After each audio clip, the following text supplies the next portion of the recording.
Hi hello ಎಲ್ಲರಿಗೂ ನಮಸ್ಕಾರ ಸ್ನೇಹಿತರೆ. ಇವತ್ತಿನ ಈ ಒಂದು ವಿಡಿಯೋದಲ್ಲಿ ನಾನು ಯೂಸ್ ಮಾಡ್ತಾ ಇರೋ ನನ್ನ ಪಿ ಸಿ ಬಗ್ಗೆ ಇವತ್ತಿನ ಈ ಒಂದು ವಿಡಿಯೋದಲ್ಲಿ ತಿಳಿಸ್ಕೊಡ್ತಾ ಇದ್ದೀನಿ ಸ್ನೇಹಿತರೆ. ಹೌದು, ನಾನು ಒಂದು ಪಿ ಸಿ ಬಿಲ್ಡ್ ಮಾಡಿಸಿದ್ದೀನಿ.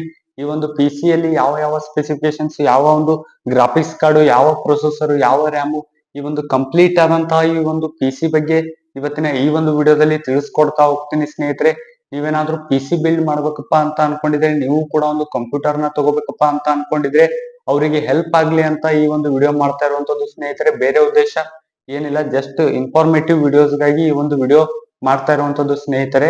ನನ್ನ ಒಂದು ಪಿ ಸಿ ಬಂದ್ಬಿಟ್ಟು ಸ್ನೇಹಿತರೆ ಡೆಲ್ ಕಂಪನಿಯ ಒಂದು ಪಿ ಸಿ ಬಿಲ್ಡ್ ಮಾಡಿಸಿದೀನಿ. ನಾನು ಎಕ್ಸ್ಟ್ರಾ ಗ್ರಾಫಿಕ್ಸ್ ಕಾರ್ಡ್ ಅನ್ನ ಇನ್ಸ್ಟಾಲೇಷನ್ ಮಾಡ್ಕೊಂಡಿದ್ದೀನಿ. ಯಾವ ಗ್ರಾಫಿಕ್ಸ್ ಕಾರ್ಡ್ ಇನ್ಸ್ಟಾಲೇಷನ್ ಮಾಡ್ಕೊಂಡಿದ್ದೀನಿ, ಯಾವ ರ್ಯಾಮ್ ಯೂಸ್ ಮಾಡ್ತಿದ್ದೀನಿ, ಯಾವ ಒಂದು SSD ಅನ್ನ ಯೂಸ್ ಮಾಡ್ತಿದ್ದೀನಿ, ಯಾವ ಒಂದು ಪ್ರೊಸೆಸರ್ ನ ಯೂಸ್ ಮಾಡ್ತಿದ್ದೀನಿ ಅಂತ ಇವತ್ತಿನ ಈ ಒಂದು ವಿಡಿಯೋದಲ್ಲಿ ತಿಳಿಸ್ಕೊಡ್ತಾ ಹೋಗ್ತೀನಿ ಸ್ನೇಹಿತರೆ. ವಿಡಿಯೋನ ಕೊನೆವರೆಗೂ ನೋಡಿ, ಎಲ್ಲಿ ಕೂಡ ಸ್ಕಿಪ್ ಮಾಡಬೇಡಿ. ಮತ್ತೆ ನೀವೇನಾದ್ರೂ ಫಸ್ಟ್ ಟೈಮ್ ನಮ್ಮ ಒಂದು ಯೂಟ್ಯೂಬ್ ಚಾನಲ್ ಬಂದಿದ್ರೆ ಮರೀದೆ ಸಬ್ಸ್ಕ್ರೈಬ್ ಮಾಡ್ಕೊಳ್ಳಿ ಅಂತ ಹೇಳ್ತಾ ಇವತ್ತಿನ ಈ ಒಂದು ವಿಡಿಯೋನ ಸ್ಟಾರ್ಟ್ ಮಾಡೋಣ ಬನ್ನಿ ಸ್ನೇಹಿತರೆ. ಮೊದಲನೇದಾಗಿ ನಾನು ಒಂದು ಕ್ಯಾಬಿನೆಟ್ ನ ನೋಡಿದೆ ಸ್ನೇಹಿತರೆ. ಅಂದ್ರೆ ಇದರಲ್ಲಿ ಇನ್ಬಿಲ್ಟ್ ನಾನು ಏನು ಎಕ್ಸ್ಟ್ರಾ ಹಾಕ್ಸ್ಲಾರ್ದೇನೆ, ನೀವು ಒಂದು ನಾರ್ಮಲ್ ಎಡಿಟರ್ ಆಗಿದ್ರೆ, ಜಸ್ಟ್ ಬೇಸಿಕ್ ಎಡಿಟಿಂಗ್ ಮಾಡ್ತಿದ್ರೆ, ಏನು ವಿಡಿಯೋ ಎಡಿಟಿಂಗ್ ಇಲ್ಲ, ಜಸ್ಟ್ ಫೋಟೋಶಾಪ್ ಎಡಿಟಿಂಗ್ ಮಾಡ್ತಿದ್ರೆ, ನಾರ್ಮಲ್ ಆಗಿ ಒಂದ್ ಶಾರ್ಟ್ ವಿಡಿಯೋ ಎಡಿಟಿಂಗ್ ಮಾಡ್ತಿದ್ರೆ, ಬೇಸಿಕ್ ಫಸ್ಟ್ ಲೆವೆಲ್ ಎಡಿಟಿಂಗ್ ಏನಾದ್ರು ನೀವು ಮಾಡ್ತಿದ್ರೆ, ಜಸ್ಟ್ ಈ ಒಂದು ಕ್ಯಾಬಿನೆಟ್ ತಗೊಂಡ್ರೆ ಸಾಕು ಸ್ನೇಹಿತರೆ. ನೀವು ಸ್ವಲ್ಪ ಜಾಸ್ತಿ ಒಂದು 10 ನಿಮಿಷದ ವಿಡಿಯೋ, ಅರ್ಧ ಗಂಟೆ ವಿಡಿಯೋ, 1 ಗಂಟೆ ವಿಡಿಯೋ, ನೀವು ಎಕ್ಸ್ಟ್ರಾ ಲಾಂಗ್ ವಿಡಿಯೋಸ್ ಎಡಿಟ್ ಮಾಡ್ತಿದ್ರೆ ಸ್ನೇಹಿತರೆ, ಎಕ್ಸ್ಟ್ರಾ ಒಂದು ಗ್ರಾಫಿಕ್ಸ್ ಕಾರ್ಡ್ ಅನ್ನ ಹಾಕೋಬೇಕಾಗುತ್ತೆ, ಎಕ್ಸ್ಟ್ರಾ ಪ್ರೊಸೆಸರ್ ನ ಹಾಕೋಬೇಕಾಗುತ್ತೆ, ಎಕ್ಸ್ಟ್ರಾ ರ್ಯಾಮ್ ಅನ್ನ ಹಾಕೋಬೇಕಾಗುತ್ತೆ, ಎಕ್ಸ್ಟ್ರಾ SSD ಅನ್ನ ಹಾಕೋಬೇಕಾಗುತ್ತೆ ಸ್ನೇಹಿತರೆ. ನಾನು ಕೂಡ ಒಂದು ಪಿ ಸಿ ಅನ್ನ ಬಿಲ್ಡ್ ಮಾಡಿಸಿದ್ದೀನಿ ಸ್ನೇಹಿತರೆ. ಈ ಒಂದು ಸಿಸ್ಟಮ್ ಅಲ್ಲಿ ಯಾವ ಯಾವ ಸ್ಪೆಸಿಫಿಕೇಶನ್ ಅಂತ ಒಂದೊಂದಾಗಿ ಸ್ಟೆಪ್ ಬೈ ಸ್ಟೆಪ್ ನೋಡ್ತಾ ಹೋಗೋಣ. ಮೊದಲನೇದಾಗಿ ಈ ಒಂದು ಪಿ ಸಿ ಬಗ್ಗೆ, ಅಂದ್ರೆ ಈ ಒಂದು ಕ್ಯಾಬಿನೆಟ್ ಬಗ್ಗೆ ನೋಡೋದಾದ್ರೆ ಸ್ನೇಹಿತರೆ, ಈ ಒಂದು ಕ್ಯಾಬಿನೆಟ್ ಬಂದ್ಬಿಟ್ಟು ಡೆಲ್ ಪ್ರಿಸಿಯೇಷನ್ ಟವರ್ 3620 ಅನ್ನುವಂತ ಒಂದು ಮಾಡೆಲ್ ಸ್ನೇಹಿತರೆ. ಇದು ಟವರ್ ಮಾಡಲು ಹೆವಿ ಯೂಸ್ ಆಗುತ್ತೆ ಸ್ನೇಹಿತರೆ. ಹೆವಿ ಯೂಸ್ ಗೆ ಈ ಒಂದು ಸಿಸ್ಟಮ್ ಅನ್ನ ಯೂಸ್ ಮಾಡ್ತಾರೆ. Video editor, wedding video shoots, ಈ ತರ ಒಂದು ಫೋಟೋ ಸ್ಟುಡಿಯೋದಲ್ಲಿ ಯಾರು ಯೂಸ್ ಮಾಡ್ತಾರೋ ಇದೇ ಒಂದು ಸಿಸ್ಟಮ್ ಅನ್ನ ಯೂಸ್ ಮಾಡ್ತಾ ಇರುವಂತದ್ದು. ಟವರ್ ಮಾಡಲು ಡೆಲ್ ಪ್ರಿಸಿಯೇಷನ್ ಟವರ್ 3620 ಅನ್ನುವಂತ ಮಾಡಲು. ಇದರ ಒಳಗಡೆ ಏನೇನ್ ಸ್ಪೆಸಿಫಿಕೇಶನ್, ಮೊದಲು ಈ ಒಂದು ಕ್ಯಾಬಿನೆಟ್ ಬಗ್ಗೆ ನೋಡೋದಾದ್ರೆ ಸ್ನೇಹಿತರೆ, ಇದರಲ್ಲಿ i7 Gen ಪ್ರೊಸೆಸರ್ ಇರುವಂತದ್ದು ಲೇಟೆಸ್ಟ್ ಪ್ರೊಸೆಸರ್, ತುಂಬಾ ಪವರ್ಫುಲ್ ಆದಂತಹ ಒಂದು ಲೇಟೆಸ್ಟ್ ಪ್ರೊಸೆಸರ್ ಇದರಲ್ಲಿ ಇದೆ ಸ್ನೇಹಿತರೆ. ಮತ್ತೆ ಇದರಲ್ಲಿ 16 GB ರ್ಯಾಮ್.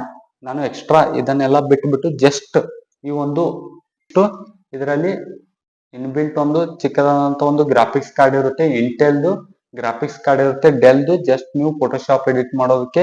ಅದಾದ ನಂತರ 16 GB ಇನ್ಬಿಲ್ಟ್ ರ್ಯಾಮ್ ಇರುತ್ತೆ, ಮತ್ತೆ 512 GB SSD ಇರುತ್ತೆ, ಮತ್ತೆ ಮದರ್ ಬೋರ್ಡ್ ಕೂಡ ಒಂದು ಡೆಲ್ ಕಂಪನಿದೇ ಇರುತ್ತೆ. ತುಂಬಾ ಚೆನ್ನಾಗಿರುವಂತದ್ದು, ಪವರ್ಫುಲ್ ಆದಂತಹ ಒಂದು ಬೇಸಿಕ್ ಪಿ ಸಿ ಅಂತ ಹೇಳ್ಬೋದು ಸ್ನೇಹಿತರೆ. ಇದಕ್ಕೆ ನಾವು ಎಕ್ಸ್ಟ್ರಾ ಒಂದು ಗ್ರಾಫಿಕ್ಸ್ ಕಾರ್ಡ್ ಅನ್ನ ಹಾಕೋಬಹುದು, ಎಕ್ಸ್ಟ್ರಾ ಪ್ರೊಸೆಸರ್ ನ ಹಾಕೋಬಹುದು, ಎಕ್ಸ್ಟ್ರಾ ಒಂದು SSD ಅನ್ನ ಇನ್ಸ್ಟಾಲ್ ಮಾಡ್ಕೊಂಡ್ಬಿಟ್ಟು ಎಕ್ಸ್ಟ್ರಾ ರ್ಯಾಮ್ ಕೂಡ ಇನ್ಸ್ಟಾಲ್ ಮಾಡ್ಕೋಬಹುದು.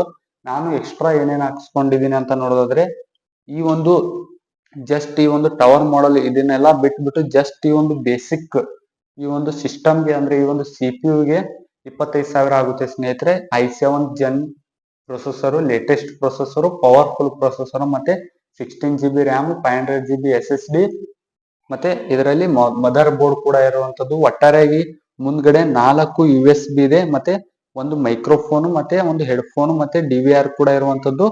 ನೆಕ್ಸ್ಟ್ ಬಂದ್ಬಿಟ್ಟು ಹಿಂದ್ಗಡೆ ನೋಡೋದಾದ್ರೆ ಸ್ನೇಹಿತರೆ, ಇಂಡಿಕೇಟರ್ ಲೈಟ್, ಮತ್ತೆ ಒಂದು ಪವರ್ ಅಡಾಪ್ಟರ್, ಮತ್ತೆ ಮೌಸ್ ಕೀಬೋರ್ಡ್ ಕನೆಕ್ಷನ್ ಮಾಡ್ಕೊಳ್ಳೋದಕ್ಕೆ 2 ಅಡಾಪ್ಟರ್. ಒಟ್ಟಾರೆಯಾಗಿ ಇಲ್ಲಿ 2 USB, ಒಂದು ಲ್ಯಾನ್ ಕೇಬಲ್ಗೆ, ಮತ್ತು 3 HDMI ಮತ್ತು ಒಂದು VGA, ಮತ್ತೆ ಎಕ್ಸ್ಟ್ರಾ 4 USB, ಮತ್ತೆ ಒಂದು ಹೆಡ್ಫೋನ್ ಜಾಕ್, ಮತ್ತೆ ಆಡಿಯೋ ಫೋನ್ ಜಾಕ್ ನೀಡ್ತಾ ಇರುವಂತದ್ದು. ಒಟ್ಟಾರೆಯಾಗಿ ಈ ಒಂದು ಪಿ ಸಿ ಬಗ್ಗೆ ಇದಿಷ್ಟು. ಈ ಒಂದು ಕ್ಯಾಬಿನೆಟ್ ಬಗ್ಗೆ ಸ್ನೇಹಿತರೆ ಇದಿಷ್ಟು. ಈ ಒಂದು CPU ಬಗ್ಗೆ ಆದ್ರೆ ನಾನು ಎಕ್ಸ್ಟ್ರಾ ಏನೇನ್ ಇನ್ಸ್ಟಾಲೇಷನ್ ಮಾಡ್ಕೊಂಡಿದೀನಿ ಅಂತ ನೋಡೋದಾದ್ರೆ, ಮೊದಲನೇದಾಗಿ ಜೋಟೆಕ್ ಗೇಮಿಂಗ್ ಒಂದು ಗ್ರಾಫಿಕ್ಸ್ ಕಾರ್ಡ್ GeForce RTX 3050 ಅನ್ನುವಂತ ಒಂದು ಗ್ರಾಫಿಕ್ಸ್ ಕಾರ್ಡ್ ಅನ್ನ ಇನ್ಸ್ಟಾಲೇಷನ್ ಮಾಡ್ಕೊಂಡಿದ್ದೀನಿ. ಇದರಲ್ಲಿ ಮೊದಲು ಬೇಸಿಕ್ ಇರುತ್ತೆ ಸ್ನೇಹಿತರೆ, ಅಷ್ಟೊಂದು ಪವರ್ಫುಲ್ ಏನಿರೋದಿಲ್ಲ. ನಿಮ್ಗೆ ಸ್ವಲ್ಪ ಜಾಸ್ತಿ ಯೂಸ್ ಆಗುತ್ತೆ ಅಂತ, ನೀವೇನಾದ್ರೂ ಜಾಸ್ತಿ ಎಡಿಟಿಂಗ್ ಮಾಡ್ತಿದ್ರೆ, ನೀವು ಏನಾದ್ರೂ ಎಡಿಟಿಂಗ್ ಪ್ಲಸ್ ಗೇಮಿಂಗ್ ಮಾಡ್ತಿದ್ರೆ, ಈ ಒಂದು ಗ್ರಾಫಿಕ್ಸ್ ಕಾರ್ಡ್ ಅನ್ನ ಆರಾಮಾಗಿ ಕಣ್ ಮುಚ್ಕೊಂಡು ಯೂಸ್ ಮಾಡಬಹುದು ಸ್ನೇಹಿತರೆ. ಹತ್ತತ್ರ ಏನಿಲ್ಲ ಅಂದ್ರೂ 1 ಮಂತ್ ವರೆಗೂ ನಾನು ಇದನ್ನ ಯೂಸ್ ಮಾಡ್ತಿದ್ದೀನಿ. ಇಲ್ಲಿವರೆಗೂ ನನಗೂ ಎಲ್ಲಿ ಕೂಡ ಲ್ಯಾಗ್ ಆಗಿಲ್ಲ ಸ್ನೇಹಿತರೆ, ಎಲ್ಲಿ ಕೂಡ ಲ್ಯಾಗ್ ಅನ್ನುವಂತ ಕಂಡು ಬಂದಿಲ್ಲ ಸ್ನೇಹಿತರೆ. ಅಷ್ಟು ಪವರ್ಫುಲ್ ಆದಂತ ಒಂದು G4 RTX 3050 ಗ್ರಾಫಿಕ್ಸ್ ಕಾರ್ಡ್ ಸ್ನೇಹಿತರೆ. ಎಲ್ಲ ಒಂದು ಡಿಸ್ಕ್ರಿಪ್ಷನ್ ಬಾಕ್ಸ್ ಅಲ್ಲಿ ಲಿಂಕ್ ಕೊಟ್ಟಿರ್ತೀನಿ, ಚೆಕ್ ಮಾಡ್ಕೋಬಹುದು. ಇದು ಬಂದ್ಬಿಟ್ಟು G4 RTX 3050 ಅನ್ನುವಂತ ಒಂದು 6GB ಫೈರ್ ಸ್ಟ್ರೋಮ್ ಅನ್ನುವಂತ ಒಂದು ಗ್ರಾಫಿಕ್ಸ್ ಕಾರ್ಡ್ ಸ್ನೇಹಿತರೆ. ಇದರ ಪ್ರೈಸ್ ಬಂದ್ಬಿಟ್ಟು 20,000 ಆಗುತ್ತೆ. ಜಸ್ಟ್ ಈ ಒಂದು ಗ್ರಾಫಿಕ್ಸ್ ಕಾರ್ಡ್ಗೆ 20,000 ಆಗುತ್ತೆ. 25,000 ಈ ಒಂದು ಸಿಸ್ಟಮ್ಗೆ ಅಂದ್ರೆ ಈ ಒಂದು ಕ್ಯಾಬಿನೆಟ್ಗೆ ಪ್ಲಸ್ 20,000 ಈ ಒಂದು graphics card extra 3050 G4 RTX gaming plus editing. ಇನ್ನ ನೆಕ್ಸ್ಟ್ ಬಂದ್ಬಿಟ್ಟು ಇದರಲ್ಲಿ 16GB ಆಲ್ರೆಡಿ ರ್ಯಾಮ್ ಇತ್ತು ಸ್ನೇಹಿತರೆ. ಇನ್ನೂ ಸ್ವಲ್ಪ ನನಗೆ ಜಾಸ್ತಿ ಬೇಕಾಗಿದ್ರಿಂದ ಎಕ್ಸ್ಟ್ರಾ 16GB ರ್ಯಾಮ್ ಅನ್ನ ನಾನು ಇನ್ಸ್ಟಾಲೇಷನ್ ಮಾಡ್ಕೊಂಡಿರುವಂತದ್ದು. ಒಟ್ಟಾರೆಯಾಗಿ ರ್ಯಾಮ್ಗೆ ಮೊದಲು 16GB 25,000ದಲ್ಲಿ ಈ ಒಂದು PC ತಗೊಳ್ಳುವಾಗಲೇ 16GB ರ್ಯಾಮ್ ಬಂದಿತ್ತು ನನಗೆ. ಎಕ್ಸ್ಟ್ರಾ 16GB ರ್ಯಾಮ್ಗೆ 3,000 ರೂಪಾಯಿ 5,000 ರೂಪಾಯಿ ಆಗುತ್ತೆ ಸ್ನೇಹಿತರೆ. ನೀವು ಯಾವ ಒಂದು ರ್ಯಾಮ್ ಚಾಯ್ಸ್ ಮಾಡ್ತೀರಾ ಅದ್ರ ಮೇಲೆ ಇರುತ್ತೆ. ನಾನು 5,000 ಒಂದು ರ್ಯಾಮ್ ಅನ್ನ ಎಕ್ಸ್ಟ್ರಾ ಇನ್ಸ್ಟಾಲೇಷನ್ ಮಾಡ್ಕೊಂಡಿರುವಂತದ್ದು. ನೆಕ್ಸ್ಟ್ ಬಂದ್ಬಿಟ್ಟು ಸ್ಯಾಮ್ಸಂಗ್ SSD ಇನ್ಸ್ಟಾಲೇಷನ್ ಮಾಡ್ಕೊಂಡಿದ್ದೀನಿ ಸ್ನೇಹಿತರೆ.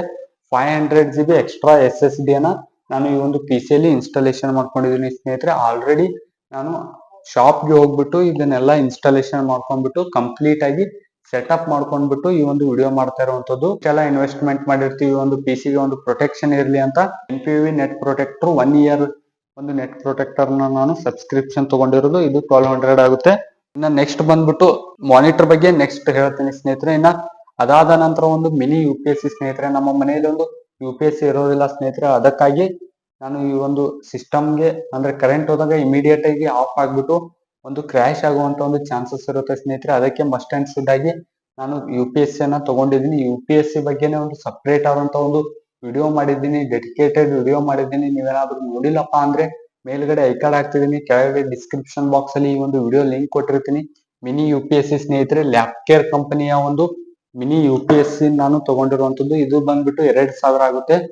ಒಟ್ಟಾರೆಯಾಗಿ ಇದು ತುಂಬಾ ಚೆನ್ನಾಗಿ ಕೆಲಸ ಮಾಡ್ತಾ ಇರುವಂತದ್ದು. ಕರೆಂಟ್ ಹೋದ್ರು 1 ಅವರ್ 1.5 ಅವರ್ ನಾವು ಆರಾಮಾಗಿ ಸಿಸ್ಟಮ್ ಅನ್ನ ಯೂಸ್ ಮಾಡ್ಕೋಬಹುದು ಸ್ನೇಹಿತರೆ. ಮಿನಿ UPS ತುಂಬಾ ಹೆಲ್ಪ್ಫುಲ್ ಆಗುತ್ತೆ ನಿಮ್ಮ ಸಿಸ್ಟಮ್ಗೆ. ಏನಕ್ಕಪ್ಪ ಅಂದ್ರೆ ಕರೆಂಟ್ ಹೋದಾಗ ಇಮಿಡಿಯೇಟ್ ಆಗಿ ಆಫ್ ಆಗ್ಬಿಟ್ಟು ಕ್ರ್ಯಾಶ್ ಆಗುವಂತ ಒಂದು ಚಾನ್ಸಸ್ ಇರುತ್ತೆ.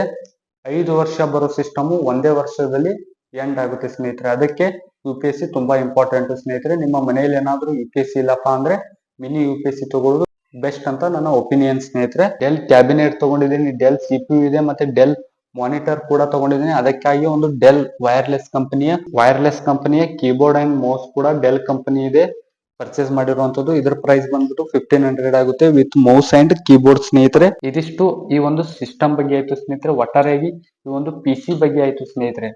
ಇನ್ನು ನೆಕ್ಸ್ಟ್ ನಮ್ಮ ಮೇನ್ ಡಿವೈಸ್ ನಮ್ಮ ಮಾನಿಟರ್ ಬಗ್ಗೆ ನೋಡೋದಾದ್ರೆ ಡೆಲ್ ಕಂಪನಿಯ 24 ಇಂಚ್ ಅಂದ್ರೆ 60 ಸೆಂಟಿಮೀಟರ್ ನ ಮಾನಿಟರ್ ತುಂಬಾ ವೈಡ್ ಆಗಿರುವಂತದ್ದು. ಇದರಲ್ಲಿ ನಾವು 250 ನೀಟ್ಸ್ ಬ್ರೈಟ್ನೆಸ್ ಅನ್ನ ನಾವು ಯೂಸ್ ಮಾಡ್ಕೋಬಹುದು. ಮತ್ತೆ ಮೇಲ್ಗಡೆ ಎಡ್ಜಸ್ ಬಂದ್ಬಿಟ್ಟು ಬ್ಲಾಕ್ ಕಲರ್ ಆಗಿದೆ, ಕೆಳಗಡೆ ಸ್ಟ್ಯಾಂಡ್ ಬಂದ್ಬಿಟ್ಟು ಗ್ರೇ ಕಲರ್ ಆಗಿದೆ. ಎರಡೂ ಕಲರ್ ಮಿಕ್ಸ್ ಆಗಿರುವಂತದ್ದು ಈ ಒಂದು ಮಾನಿಟರ್ ನಲ್ಲಿ. ಮತ್ತೆ ಇದರಲ್ಲಿ 100 Hz ರಿಫ್ರೆಶ್ ರೇಟ್ ಅಂದ್ರೆ ತುಂಬಾ ಒಳ್ಳೆ ವಿಷಯ ಅಂತಾನೆ ಹೇಳ್ಬೋದು.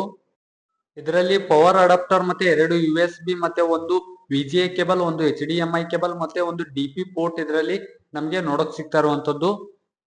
ನಾವು ಇದನ್ನ 360 ಡಿಗ್ರಿಯಲ್ಲಿ ರೊಟೇಟ್ ಕೂಡ ಮಾಡ್ಕೋಬಹುದು ಸ್ನೇಹಿತರೆ. ಕೆಳಗಡೆ ಸ್ಟ್ಯಾಂಡ್ ಮುಖಾಂತರ ನಾವು ಈಸಿಯಾಗಿ ರೊಟೇಟ್ ಮಾಡ್ಕೋಬಹುದು. ಹಾಗೆ ಇನ್ನ ನೆಕ್ಸ್ಟ್ ಇದರಲ್ಲಿ ನಾವು ನಮ್ಮ ಒಂದು ಹೈಟ್ ಗೆ ತಕ್ಕಂತೆ, ನಮ್ಮ ಒಂದು ಚೇರ್ ಹೈಟ್ ಗೆ ತಕ್ಕಂತೆ ನಾವು ಇದನ್ನ ಅಡ್ಜಸ್ಟ್ ಕೂಡ ಮಾಡ್ಕೋಬಹುದು ಸ್ನೇಹಿತರೆ. ಮಾನಿಟರ್ ನ ನಾವು ಹೈಟ್ ಕೂಡ ವೇರಿ ಮಾಡ್ಕೋಬಹುದು. ತುಂಬಾ ಒಳ್ಳೆಯ ವಿಷಯ ಅಂತಾನೆ ಹೇಳ್ಬೋದು. ಒಟ್ಟಾರೆಯಾಗಿ ಒಂದು ಮಾನಿಟರ್ ಒಂದು ಎಡಿಟರ್ಸ್ ಗೆ ಹೇಳಿ ಮಾಡಿಸಿದ ರೀತಿಯಲ್ಲಿ ಇರುವಂತದ್ದು. ಎಲ್ಲಾ ಒಂದು ಆಂಗಲ್ ಅಲ್ಲಿ ರೊಟೇಟ್ ಕೂಡ ಮಾಡ್ಕೋಬಹುದು. ಮತ್ತೆ ಅಷ್ಟೇ ಚೆನ್ನಾಗಿ ಡಿಸ್ಪ್ಲೇ ಕ್ವಾಲಿಟಿ ಕೂಡ ಇರುವಂತದ್ದು ಸ್ನೇಹಿತರೆ. ನನಗಂತೂ ಪರ್ಸನಲಿ ತುಂಬಾ ಇಷ್ಟ ಆಗಿರುವಂತದ್ದು ದ ಬೆಸ್ಟ್ ಮಾನಿಟರ್ ಅಂತ ಹೇಳ್ಬೋದು.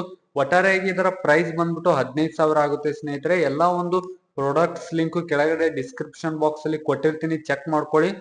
ಒಟ್ಟಾರೆಯಾಗಿ ಪ್ರೈಸ್ ಬಗ್ಗೆ ಹೇಳೋದಾದ್ರೆ ಸ್ನೇಹಿತರೆ, cabinet, processor, graphics card, SSD, RAM ಮತ್ತೆ ಈ ಒಂದು ಮಾನಿಟರ್ ಎಲ್ಲವನ್ನ ಆಡ್ ಮಾಡಿದಾಗ ನಮಗೆ 70,000 ರಿಂದ 75,000 ರೇಂಜ್ ಆಗುತ್ತೆ ಸ್ನೇಹಿತರೆ.